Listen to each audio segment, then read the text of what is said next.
Я добиваюсь, что брат убит. Вот, пожалуйста, он был здоров. Путин скажет, что у меня показания расходятся. Чего это ради? У нас что, здоровый человек не может злоупотреблять спиртным? Запросто. И половина России так делает. Вот смотрите, это главврач ЖД поликлиники, где мой брат же работал на железке, он к ним относится. Не к ЦРБ, а ЖД поликлиники. Вот показания, любой прочитайте. Никаких жалоб не было, не поступало, не обращался, никаких заболеваний. Дала заключение. 5 лет она проверила вот последние годы жизни. Это документ? Это документ. Это не мои фантазии. Заключение В за месяц до смерти прошел. Он же с оружием работал, брат, да?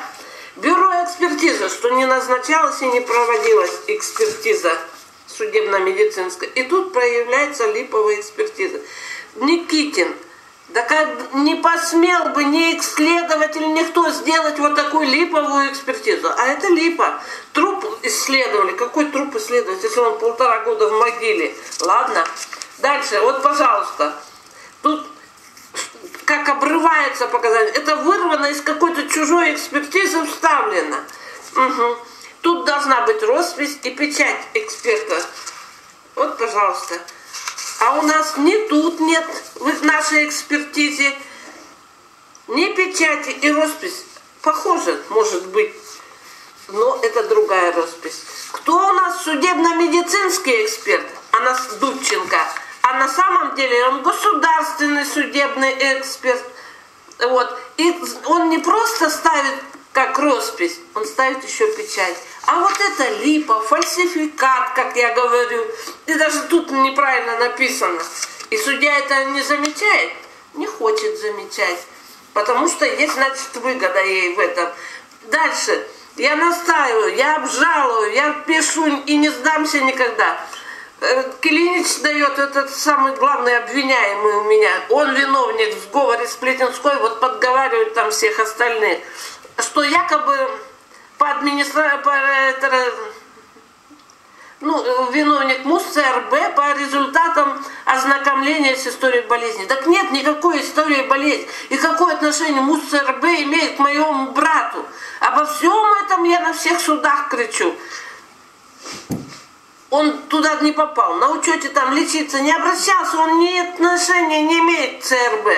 Дальше, вопрос. Умер он, как только привезли, и раздеться не успел, и врач не успел осмотреть. Все, вот это заведомо ложная проверка якобы. Как? Да. ЖД поликлиника в 2 раза ближе к нам. И везти его должны брата были именно туда, так как там он должен лечиться и все прочее. Но его по какой-то причине именно сюда повезли, в ЦРБ, потому что тут полный беспредел, торговля справками о смерти. Только в моей семье 2-я справка о смерти продана, о чем я заявляю везде. Поэтому, так как я обжалую, я настаиваю. Хорошо, даже если принять во внимание, что правильная экспертиза, а у меня есть сомнения, я настаиваю, и мое право получить заключение комиссии ВК. В принципе, вы могли не заметить такое количество экспертиз. Нет, не делают. Всячески препятствуют. Фельдшер скорой, водитель скорой, все свидетели. Почему не опрошены? Дальше. Главная свидетельница, которая видела за сутки до смерти, когда брат уходил на работу, она с ним общалась. Когда на следующий день пришел, она стояла опять под магазином, они общались. Да. Вот, пожалуйста, она рассказала, что брат, поговорив с ней, зашел в магазин. А там 4 видеокамеры. 2 снаружи. Вот хозяин Шендрик магазина.